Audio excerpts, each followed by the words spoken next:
Parker's House, a home for women, provides security for women as they seek safe and stable housing. Round up at checkout in Parker's Kitchen and we'll match 25% of your donation. Live from Augusta, you're watching News 12 at 6 o'clock. Parents and students ducked for cover after shots are fired near Laney High School's football stadium Friday night. What was supposed to be a fun night kicking off the football season turning into what you see on your screen. Of course, in the moment, it was unclear where those shots were coming from, and people could only react. Thankfully, no one was hurt, and investigators say it had nothing to do with the school itself. Good evening, I'm Richard Rogers. And I'm Zaina Halliburton. This incident still leaves some feeling uneasy about security at football games. Your Sydney Hood live in our newsroom. Sydney, a scary start to football season that unfortunately is too familiar for some schools in our area. It's not the kickoff to football season many wanted to see, especially for those who attended Laney and take so much pride in their school. People running for their lives after shots fired outside Laney Memorial Stadium, a sight many will never forget. It feels like history repeating itself. Family was asking me, "Where are you?" And I told them I was at home. They said, "Well, they just had a shooting." This shooting was also outside the stadium, according to police. As an alumni from Lucy C. Laney High School, it always break my heart to, even if it's not Laney students, it's the perception because it's on the outside. Commissioner Francine Scott takes pride in being an alum of Lucy C. Laney High School, as do many of her fellow alums we've spoken to over the years. I was born and raised in that community. We take pride. We're the pride of Augusta, and we're going to continue to do that. We're going to continue to support Lucy Laney High School. She too recognizes change needs to happen. I think if we can do some cruising with police, law enforcement on the outer, in the outer of the stadium, we'll be able to probably curtail anything like this to happen. Because no one wants to relive this again. It might be a little thin in terms of how we can get enforcement to take place, but we all have to work together to make Augusta safe for our children. Commissioner Scott did tell me that her counterpart is school board member Venus Kane, and she says she plans to talk with her this week to kind of strategize some possible solutions and how they can possibly bring in the sheriff's office to help them. Yeah, not the best start to the football season, and all those young athletes trying to prove themselves to coaches or scouts who might be in the area watching. Unfair to them, too. Exactly. Now they had to quit playing, so we're going to have to see what happens with that game, if they'll make it up. So, Sydney, thanks for following this. Not what you want to think about as you're heading to a football game. Switching gears now to weather, taking a live look over beach. Thanks, Riley. After several construction delays, the new Westmont Elementary School in Columbia County is welcoming its students. For weeks, kids were reporting to the Columbia County Performing Arts Center because the new school's construction was not ready in time. But look at the celebration now. As Kennedy Payne reports, those days of uncertainty for students and teachers and parents are now a thing of the past. Parents say their stress is at ease now that their kids are back into a normal routine at their first day at the new Westmont Elementary School. Rain went away. Westmont is finally here to stay. They were excited because they got to take their book bags. They didn't need their book bags for the first 2 weeks. After weather and construction left students and staff at the Performing Arts Center, students and parents of Westmont Elementary are finally getting a sense of normalcy. They found out just days before the first day they wouldn't start the school year off at the new school. It was a little heightened when they started going to the pack because I wasn't sure. It was very chaotic. But parents say the staff alone made this an exciting day for the kids. His teacher kind of like, "Hey, Cody, come in, and this is our new classroom," and kind of made him feel better. Despite experiencing a lot of change themselves. I mean, the parking lot was packed yesterday on a Sunday, so I know they were in a rush, and I'm just so thankful that they care enough about our kids. Mills says after seeing the new school, she feels it was worth the wait. We got to take pictures outside, and we got there and everything, and I walked them to their classroom, so it was an exciting day. Parents tell me that they hope things go as smoothly for the rest of the school year as they did today. In Columbia County, Kennedy Payne, on your side. Kennedy, thanks. Meanwhile, in Richmond County, the new Bel Air Middle School's construction could take months more to complete. The building program director telling us the school is targeted for an opening date of October 1st. In the meantime, those students are learning over the old Langford Middle School on Walson Way. Across the CSRA, more than 170 AT&T technicians are on strike. You might have seen them out today picketing in Augusta and Aiken.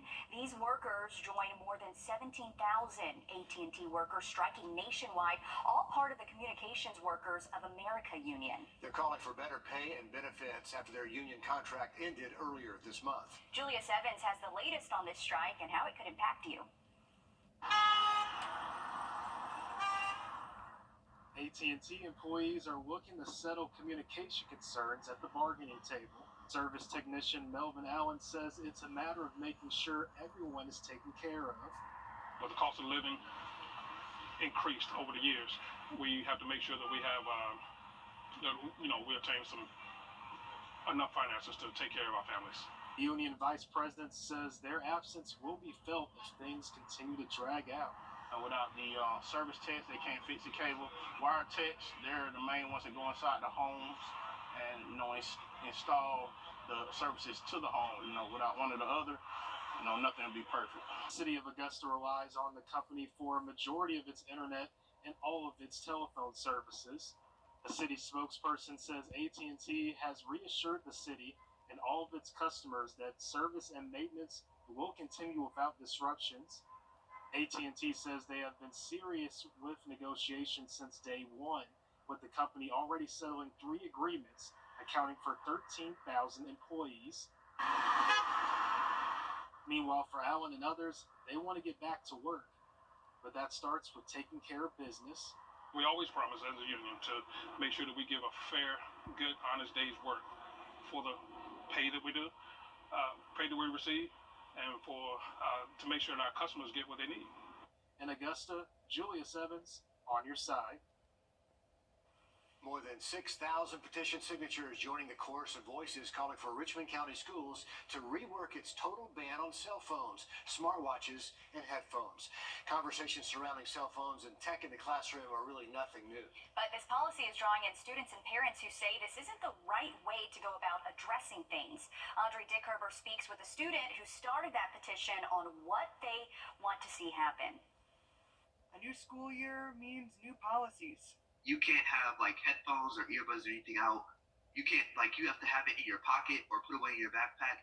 If they see you pull it out during the day, they can take it. Hayden is a senior in the Richmond County school system and created the petition that now has more than 6,000 signatures. If you were on a break at work, as they call school work to us, we should be able to use our phones. If they do have their phones, school policy says they could face up to 4 offenses, ranging from their phone being taken away until the end of the day, all the way up to being taken away for 10 school days, a meeting with their parents, in-school suspension, and sometimes out-of-school suspension.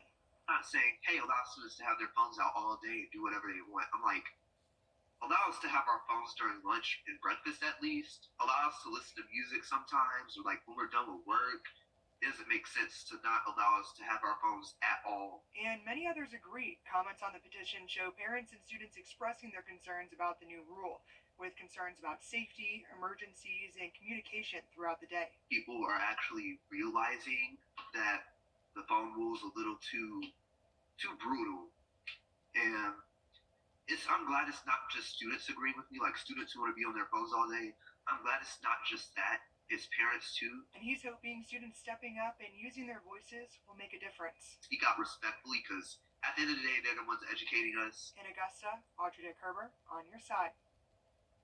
Now, we did reach out to the Richmond County school system several times. They have not issued a comment on this yet, but for a full list of those rules regarding the cell phone ban, head to our website, wrdw.com. Still ahead, a farm known for its amazing work in the world of therapy. Now it's expanding its efforts to do even more good. Still ahead, how Cooper Ridge Farm is helping people of all ages. And we have beautiful weather in the forecast all week long, and we can actually see something pretty incredible in our early morning sky tomorrow. Have a full look at the forecast just after break.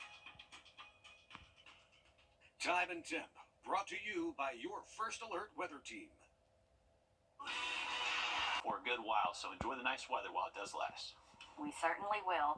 A local farm is helping both kids and adults meet specific goals with the help of animals. Cooper Ridge has been around 4 years, improving the mental, physical, and emotional well-being of everyone who walks through their gate. I went out to their farm at Appling to see how they're finding solutions and providing jobs to those they help.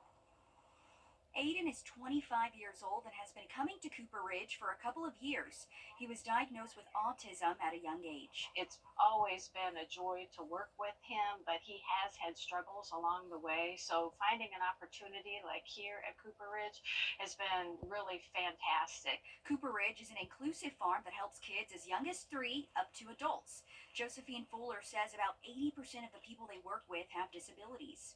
So we split our time between animal time and farm time. So we can be working out in the vegetable garden. We can be working with animals through an obstacle course, feeding animals, taking care of animals. It's really about building the relationship up with a particular animal and finding that connection. Fuller says they work with families to come up with 3 goals and they will document the progress. Leslie Mann says she has definitely seen improvements in Aiden. It's allowed him to try to work on some of his social skills, his skills for asking to do things, for his task completion, those types of things. Recently, the farm received a grant to provide employment opportunities to adults with disabilities. Aiden will soon start his first job at a place he's already very familiar with. It's just kind of like icing on the cake. It's like, something that I had always hoped for him, but didn't know if it would be a reality. And the fact that this is kind of a bridge to something like that is really awesome. Fuller says this farm is very rewarding. I really love to see how things change for that individual, both on the farm and outside of the farm. And everything you want to see is on that farm. They have about 55 animals. Wow. 25 chickens just alone. But it's nice to know that this place is really helping people. You'll also see projects from Boys and Girl Scouts there at the farm. And they have a new interaction platform that is handicap accessible, which makes tending to the livestock easier for people in mobile devices. Such a relaxing looking place out there. It looks very calm. So the good news is registration for their fall program did open today. And we have a link where you can go and learn more, donate, or sign up right there on the website. But do so quickly. Yeah. It's a popular place to be. Yes. Coming up in sports, Augusta University women's volleyball has made quite the name for themselves over the last few seasons. We dive into their recent string of success next. First Alert Radar, powered by Jim Hudson Automotive Group.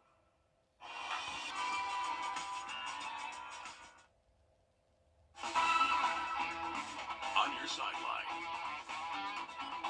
Augusta women's volleyball has made a name for themselves at every single level in the Peach Belt, the Southeast region, and the NCAA.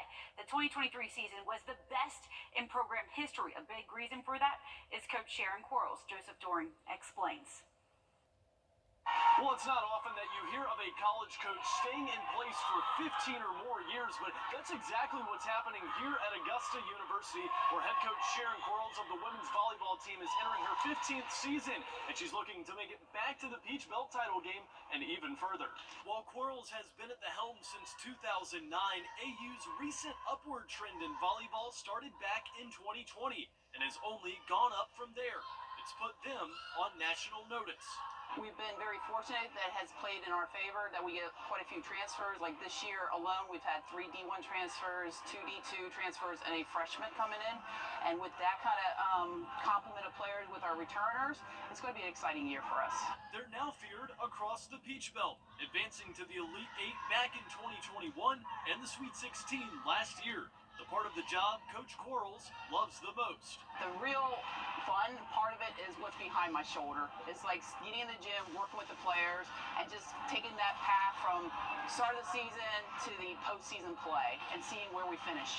With seeing so many new rosters over her long career, she says the key to unlocking each team's true potential starts in the offseason, and then it directly translates to the rest of the year. We do a lot of team bonding during preseason because it's about the trust, the belief system, and creating that understanding of who we are and what we're about. And when you have that, sky's the limit because we bring in the talent. Now it's just putting it together and getting the players to kind of work together. Reporting from Augusta University, Joseph Doring on your side. Will certainly be fun to watch this season. You still get over a day of voting for which game you want as the game of the week. 900 of you have already decided. Go ahead and scan that flow code. Option this week are North Augusta and Thompson, The Bluff and South Aiken, Grovetown versus Greenbrier. You guys are winning, and Glen Hills at West Side. Couple of good games there. Thanks so much. Happening now, live in Chicago, the first night of the Democratic.com today. We all know Medicare is confusing, but if you're a veteran, it can be even more complex. Our team has helped thousands of veterans coordinate their Medicare with VA benefits, Champ VA, and TRICARE for life. Don't wait until you're 65 to call. Are you 64.com.